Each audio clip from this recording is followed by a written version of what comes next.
Praise the lord. దేవునికి స్తోత్రం కలుగును గాక. ఉదయకాల సమయంలో దేవునికి వందనాలు తెలియపరుస్తూ అంత బాగున్నారా? Praise the lord. సర్వాధికారియు సర్వ సృష్టికర్త అయినటువంటి దేవాది దేవునికి కృతజ్ఞతలు తెలియపరుస్తూ ఉన్నాం. ఉదయకాల సమయంలో మరి ఉదయం లేవగానే వాక్యం చదువుకున్నారా? ప్రార్థన చేసుకున్నారా? వాక్యం చదువుకొని ప్రార్థన చేసుకున్న ప్రతి ఒక్కరు కూడా ధన్యులు.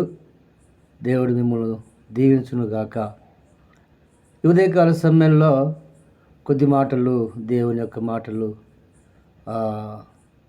విందాం. మనము 146వ కీర్తన భాగాన్ని మనం చదువుకుందాం. నా ప్రాణమా యెహోవాను స్తుతింపుము, నా జీవిత కాలమంతయు నేను యెహోవాను స్తుతించెదను. నేను బతుకు కాలమంతయు నా దేవుణ్ణి కీర్తించెదను. దేవునికి స్తోత్రం కలుగునుగాక. ప్రతి ఒక్కరు కూడా యెహోవా నామమును స్తుతించుట మంచిది. ఉదయకాల సమయంలో దేవుణ్ణి ఆరాధించుట మంచిది, దేవుణ్ణి స్తుతించుట మంచిది. మనం లేవగానే మరణ పడక నుంచి మనం ఎప్పుడైతే కళ్ళు తెరిచి లేస్తామో అప్పుడే ఆ మంచం పక్కన మోకరించి మనం ప్రార్థన చేసినప్పుడు దేవుడు గొప్ప కార్యాలు చేస్తూ ఉంటాడు. దేవుడు మన పక్షాన ఆ రోజంతా కూడా కాపాడుకుంటూ వస్తూ ఉంటాడు. దేవునికి స్తోత్రం కలుగును గాక. అకంటాడు, నా ప్రాణమా యెహోవాను స్తుతింపుము, నా జీవిత కాలమంతయు నేను యెహోవాను స్తుతించెదను. ఎంతకాలం అంట? జీవిత కాలం అంతా కూడా యెహోవాను స్తుతించిన ఆయన రుణం మనం తీర్చుకోలేం. దేవునికి వందనాలు. కనుక మరొక మాట ఏంటంటే, నేను బ్రతుకు కాలమంతయు నా దేవుణ్ణి కీర్తించేదను. ఎంతకాలం అంట? నేను బ్రతుకు కాలమంతయు. ప్రతి ఒక్కరు కూడా బ్రతుకు కాలమంతా దేవుణ్ణి మనము స్తుతించి ఆరాధించినప్పుడు దేవుడు ఎంతో సంతోషిస్తూ ఉంటాడు. మొదటిగా జీవిత కాలమంతయు, రెండవదిగా బ్రతుకు కాలమంతయు. జీవితకాలం ఎంత? మనిషి ఆయుష్ 70 సంవత్సరాలు అధికమించిన ఎడల, అధిక బలమున్న ఎడల 80 సంవత్సరాలు మాత్రమే మనకు ఆయుష్. కనుక బ్రతుకు కాలమంతయు అంటే ఆయన మనకు ఇంకా ఎక్కువ ఆయుష్ ఇచ్చినప్పుడు ఆయన చిత్తము ఎప్పుడైతే మనం వైపు ఉంటుందో ఆయన మనల్ని పిలుచుకున్నంత వరకు కూడా, జీవిత కాలమంతయు ఆయన పిలుచుకునేంత వరకు కూడా మనం ఏం చేయాలి? దేవుణ్ణి కీర్తించాలి. దేవుని స్తోత్రం, హల్లెలూయా. దేవుని కీర్తించుట మంచిది. ఉదయకాల సమయంలో మనము దేవుని ఆరాధించటము, మరి 4వ జాము 3 గంటల నుంచి 6 గంటల వరకు 4వ జామున మనము దేవుణ్ణి స్తుతించుట చాలా మంచిది. దేవునికి స్తోత్రం కలుగును గాక. ఇంకో వచనం చూసినట్టయితే, రాజుల చేతనైనను నరుల చేతనైనను రక్షణ కలగదు, వారిని నమ్ముకొనకుడి. హల్లెలూయా. స్పష్టంగా చెప్తున్నటువంటి మాట. దేవుని యొక్క గ్రంథము, పరిశుద్ధమైన గ్రంథము మనకు స్పష్టంగా చెబుతుంది. ఏమనంటే, రాజుల చేతనైనను నరుల చేతనైనను రక్షణ కలగదు, వారిని నమ్ముకొనకుడి. బైబిల్ మరొక వాక్యం ఏమంటుందంటే, మనుషులు నమ్ముకొనుట కంటే యెహోవాను ఆశ్రయించుట మేలు, రాజులు నమ్ముకొనుట కంటే యెహోవాను ఆశ్రయించుట మేలు. దేవునికి స్తోత్రం కలుగును గాక.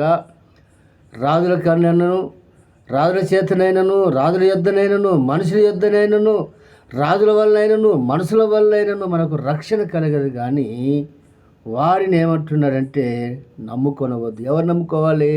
సర్వ సృష్టికర్త అయినటువంటి దేవాది దేవుణ్ణి మనము నమ్ముకొని ఆయనను ఆశ్రయించిన ఎడల మనల్ని జీవితకాలం అంతా కూడా కాపాడుకుంటూ వస్తూ ఉంటాడు. దేవునికి స్తోత్రం కలుగును గాక. హల్లెలూయా, హల్లెలూయా. మరొక మాట ఏంటంటే, వారి 4వ వచనము, వారి ప్రాణము వెడలిపోవును, వారు మంటి పాలగుదురు, వారి సంకల్పములు నేడే నశించును. ప్రతి ఒక్క మానవుడు కూడా మంటి పాలు కావలసిందే, మట్టి పాలు కావలసిందే. అతను రాజైనప్పటికీ, ఇంకా గొప్పవాడైనప్పటికీ, పేదవాడైనప్పటికీ, ఇంకా దరిద్రుడైనా ధనవంతుడైనా, ఇంకా ఎవరైనా సరే వెండి బంగారాలు సంపాదించినా, ఈ లోకంలో అనేకమైనటువంటి ఆస్తిపాస్తులు ఉన్నా మనం ఈ లోకాన్ని విడిచిపెట్టిపోవలసిందే. మనుషులు వారి సంకల్పము నాడే నశించును, వారి ప్రాణము వెడలిపోను, వారు మట్టి పాలవుతారు. ఎవరు? మనుషులైనను రాజులైనను ఏమవుతారంట? వారు మట్టి పాలవుతారు. వాక్యము స్థిరంగా నిలుస్తూ ఉంటుంది. వాక్యము స్థిరముగా నిలిచి ఉంటుంది. దేవునికి స్తోత్రం కలుగును గాక. ఎవనికి యాకోబు దేవుడు సహాయుడగునో, ఎవడు తన దేవుడైన యెహోవా మీద ఆశ పెట్టుకొనునో వాడు ధన్యుడు. దేవునికి స్తోత్రం, హల్లెలూయా. యెహోవా మీద ఆశ పెట్టుకున్నవాడు ధన్యుడు. యాకోబు దేవుడు ఎవరండి? సర్వసృష్టికర్త అయినటువంటి యెహోవా దేవుడే. అబ్రహాము దేవుడు, ఇస్సాకు దేవుడు, యాకోబుల దేవుడు, ఈ ముగ్గురికి మన పితరులైనటువంటి దేవుడే యెహోవా దేవుడు. ఆయన సహాయమును మనం కోరుకోవాలి. ఎవడు తన దేవుడైన యెహోవా మీద ఆశ పెట్టుకున్నవాడు ధన్యుడు. దేవుని స్తోత్రం కలుగును గాక. హల్లెలూయా. ఉదయకాల సమయంలో దేవుడు మనతో మాట్లాడుతున్నటువంటి మాట, మొదటిగా జీవితకాలమంతయు యెహోవాను స్తుతించాలి. రెండవదిగా బతుకు కాలమంతే దేవుని కీర్తించాలి. మూడవది అంటున్నాడు, రాజుల చేతనైనను మనుషుల చేతనైనను రక్షణ కలగదు, వారిని మీరు నమ్ముకొనకండి. దేవునికి స్తోత్రం కలుగును గాక. మరి 4వది ఏమంటున్నాడంటే, ఎవనికి యాకోబు దేవుడు సహాయుడగునో, ఎవడు తన దేవుడైన యెహోవా మీద ఆశ పెట్టుకున్నవాడు ధన్యుడు. యెహోవా మీద, దేవుని మీద మనం ఎప్పుడైతే ఆశ పెట్టుకుంటామో దేవుడు మనల్ని ఇంకా అభివృద్ధిలోని నడిపిస్తాడు, ఇంకా మనల్ని హెచ్చిస్తూ ఉంటాడు. దేవుని యొద్ద మనం ఎంతైతే తగ్గించుకుంటామో, తగ్గించుకున్న ప్రతి ఒక్క వ్యక్తి హెచ్చించబడతాడు, దీవించబడతాడు. దేవునికి స్తోత్రం కలుగును గాక. ఎందుకంటే మరి దేవుడు మన పక్షాన ఉన్నటువంటి దేవుడు, మనకు ప్రతి ఆపదలోనూ ప్రతి సమస్యలోనూ తోడుగా ఉండి నడిపించినటువంటి దేవాది దేవునికి మనం ఏం చేయాలి? ఆయనను ఉదయకాల సమయంలో లేవగానే ఆయనకు మనం మొరపెట్టాలి. నాకు మొరపెట్టుము, నేను నీకు ఉత్తరం ఇస్తానని సెలవిచ్చినటువంటి దేవుడు. వేకువజామున నాకు మొరపెట్టుము, నేను నీకు ఉత్తరం ఇస్తానని సెలవిచ్చినటువంటి గొప్ప దేవుడు మన దేవుడు. దేవునికి స్తోత్రం కలుగును గాక. హల్లెలూయా. ఈ లోకంలో ఏది గ్యారెంటీ లేదు. 2 మాత్రము గ్యారెంటీ నేను చెప్పగలను. ప్రతి మనిషికి మరణము గ్యారెంటీ, ప్రతి మనిషికి జీవితము గ్యారెంటీ లేదు. 2 మాత్రం చెప్పగలను. మనిషికి గ్యారెంటీ లేదు, అదే మనిషికి మరణం మాత్రం గ్యారెంటీ. దేవునికి స్తోత్రం కలుగును గాక. పుట్టినప్పటి నుంచి మనల్ని మరణం ఎంబడిస్తూ ఉంటుంది చనిపోయేంత వరకు.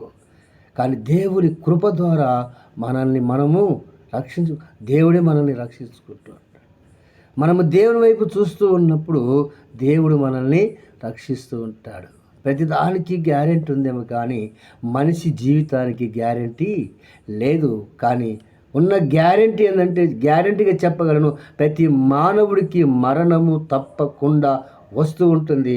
ప్రతి ఒక్క మనిషికి మరణము గ్యారెంటీ. దేవునికి స్తోత్రం కలుగును గాక.